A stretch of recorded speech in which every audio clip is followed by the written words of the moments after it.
En esta sección vamos a ver cómo las falencias físicas que algunos tenemos lo intentamos compensar de cierta forma, ¿no?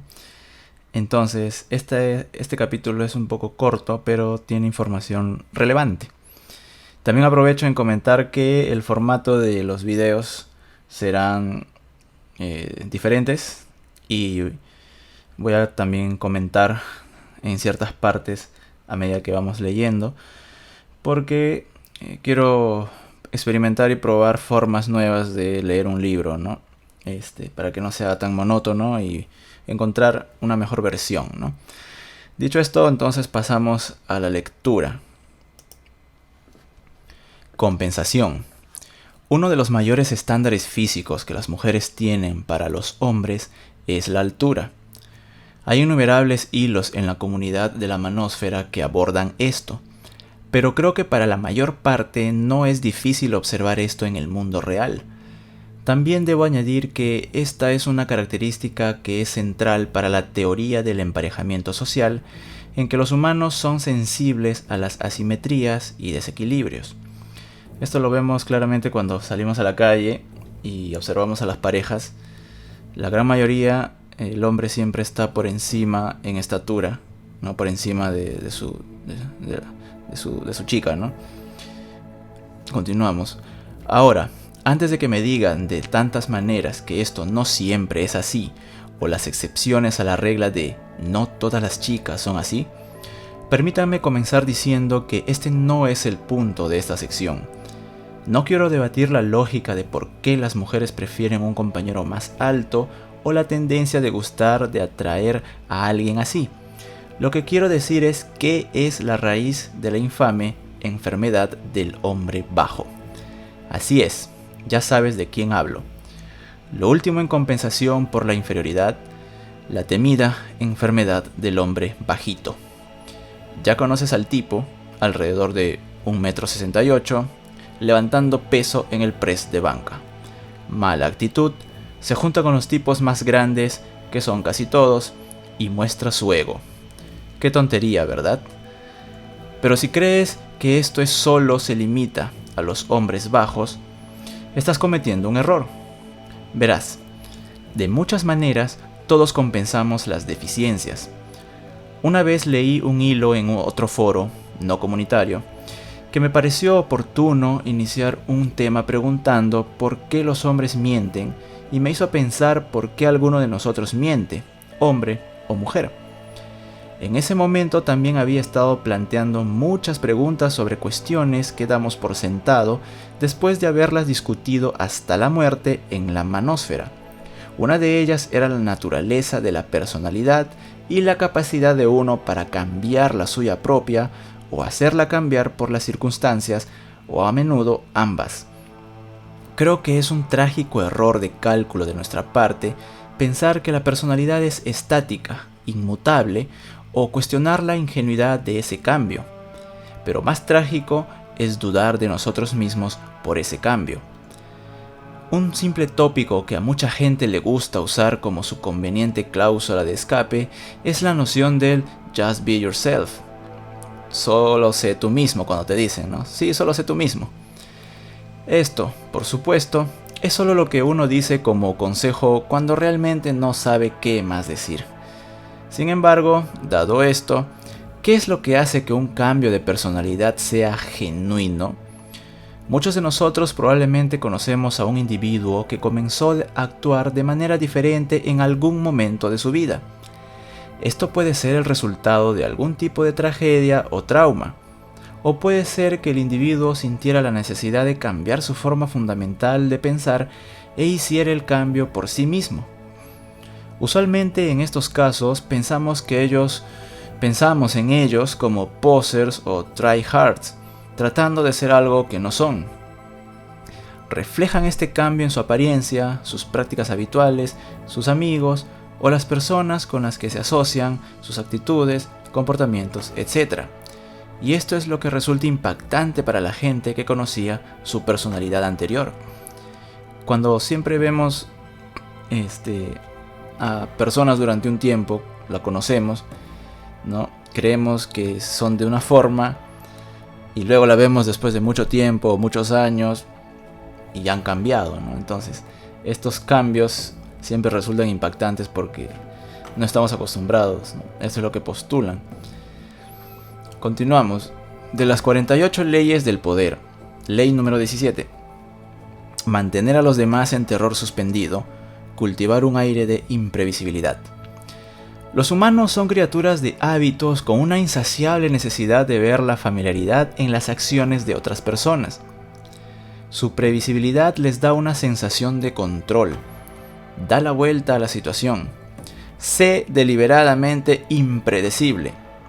El comportamiento que parece no tener consistencia o propósito los mantendrá fuera de balance y se desgastarán tratando de explicar tus movimientos. Llevada al extremo, esta estrategia puede intimidar y aterrorizar. Lo que nos hace dudar de la sinceridad de un cambio personal es lo que está en juego. Si su cambio es algo con lo que estamos de acuerdo o que en general consideramos positivo, estamos menos inclinados a dudar de la ingenuidad de este cambio. Pero cuando su cambio entra en conflicto con nuestros propios intereses, cuando choca dramáticamente con lo que hemos llegado a esperar de ese individuo, aquí es donde dudamos de su sinceridad. Decimos, tío, deja de intentar ser algo que no eres. Lo derribamos, recurrimos a los tópicos de solo sé tú mismo, porque choca con nuestras interpretaciones. Y en esta duda, buscamos razones de por qué una persona querría ese cambio. Esencialmente, ¿qué están compensando? Puede ser gracioso suponer que alguien que conduce un monster truck por la autopista está compensando un pene pequeño, pero la raíz de esa compensación es lo que nos hace sentir incómodos en nuestra propia compensación interna. Es una tarea bastante difícil para que un individuo evalúe su propia personalidad de forma crítica y más aún para efectuar un cambio en ella. Pero el insulto final es tener la duda de los demás sobre la veracidad de la misma. Lo que otros no ven es que en algún momento del desarrollo de sus propias personalidades, ellos mismos tuvieron que compensar las deficiencias, los descontentos y los impulsos para crecer y madurar. Este es un obstáculo gigantesco para la mayoría de los hombres promedio que quieren hacer la transición a ser algo más. Me gusta el término masculinidad positiva, pero el kit de la cuestión es la ingenuidad del cambio real. ¿Por qué estás cambiando? Hay un dicho que dice que los tontos frustrados promedio son como un montón de cangrejos en un barril. Tan pronto como uno está a punto de salir, siempre hay media docena listos para volver a entrar. Añade a esto la duda de los condicionamientos sociales que le dicen que se mantenga igual, que no aspire a más, lo estás haciendo bien, y es asombroso que cualquier tonto frustrado promedio progrese más allá de lo que era. Esto ha sido llamado el bloqueo social. Le dicen que está compensando y en cierto modo tienen razón, pero por la razón equivocada. Las habilidades de Pickup Artist, para los que no saben o no se acuerdan, Pickup Artist o PUA son aquellos artistas de la seducción que vienen desde hace mucho tiempo enseñando a hombres a seducir, entre comillas, ¿no?